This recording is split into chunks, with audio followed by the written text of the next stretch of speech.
Nous avons passé en revue le bilan des complications mécaniques et métaboliques dans les vidéos précédentes. Il existe d'autres catégories de complications liées à l'obésité sur le plan somatique et psychique. Sur le plan somatique, il convient de s'assurer que le dépistage des cancers du sein et du côlon soit bien réalisé. En effet, le risque de survenue de ces cancers est majoré parmi la population en situation d'obésité.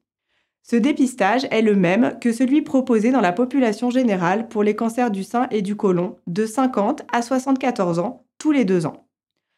Concernant le cancer de l'endomètre, bien que plus fréquent chez la femme en situation d'obésité, la Haute Autorité de Santé ne propose pas de dépistage systématique, mais de se fonder sur les signes cliniques évocateurs comme des métrorragies post-ménopausiques.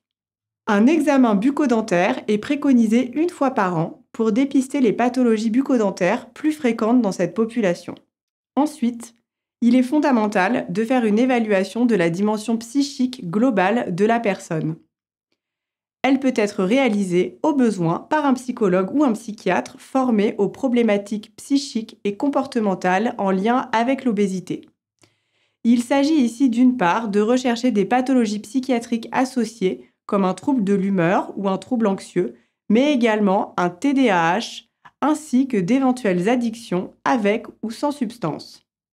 Il est à noter que la prévalence des troubles de l'image du corps, des perturbations importantes de l'estime de soi et la présence de psychotraumatismes avec syndrome de stress post-traumatique sont particulièrement fréquents parmi ces personnes. Enfin, il est recommandé de porter attention à la qualité de vie des personnes en situation d'obésité lors de l'entretien clinique, avec notamment une exploration de l'environnement social du patient et son degré d'autonomie. La grossophobie subie dans l'environnement familial, professionnel et souvent dans le contexte du suivi médical est également un paramètre à évaluer.